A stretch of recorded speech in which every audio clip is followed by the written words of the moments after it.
Morning students, कैसे हैं आप सब। उम्मीद करती हूँ आप लोग अच्छे होंगे।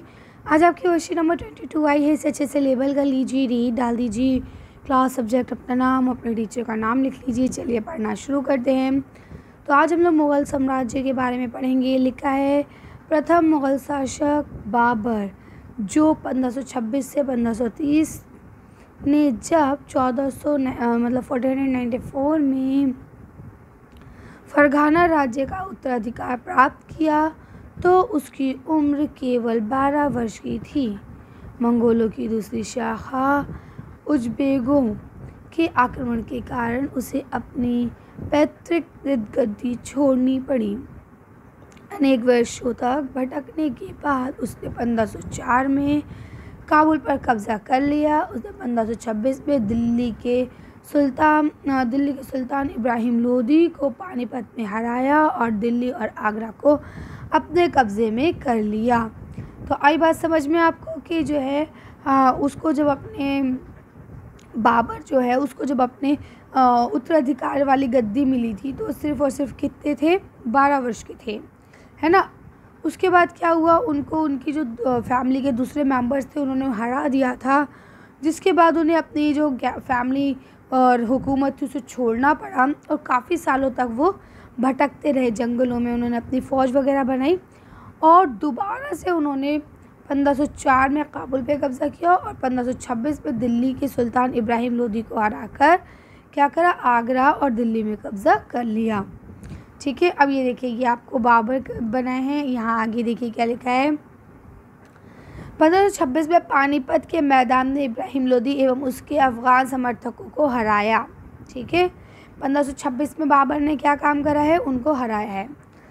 1527 में खानवा में राणा सिंह राजपूत राजाओं और उनके अनेक समर्थकों को हराया। 1528 में चंदेरी में राजपूतों को हराया। अपनी मृत्यु से पहले दिल्ली और आगरा में मुग़ल नियंत्रण को स्थापित किया। ठीक है, तो ये 4 काम मेन उन्होंने किए। चलिए आगे चलते हैं।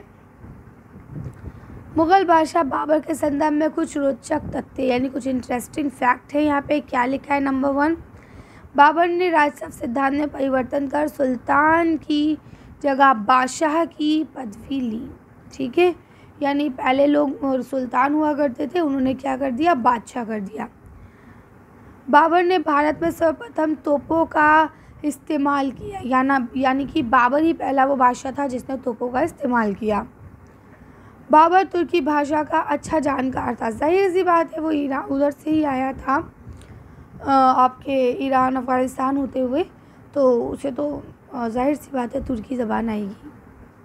इसके बाद लिखते हैं बाबर ने तुर्की भाषा में अपनी आत्मकथा तुजुके बाबरी लिखवाई। ठीक है, बाबर की मृत्यु 1530 में हुई। यहाँ तक क्लियर है, कोई कन्फ्यूजन नहीं। आगे चले। अब यहाँ देखिए आपका लिखा है निम्नलिखित प्रश्नों के उत्तर दीजिए। तो पहला, मुग़ल शासक कौन था, तो बहुत सिंपल आंसर है, आप लिख लेंगे बाबर। ठीक है, दूसरा लिखा है बाबर की आत्मकथा का क्या नाम था, तो आप लिख लेंगे बाबर की आत्मकथा का नाम ता में ऊ की मात्रा, जा में ऊ की मात्रा, का में ए की मात्रा, तुझे के बाबरी। 1 वर्ड आंसर है, जल्दी जल्दी लिख लीजिएगा। ठीक है, उसके बाद क्या लिखा है, किसी एक सुल्तान शासक का नाम बताइए।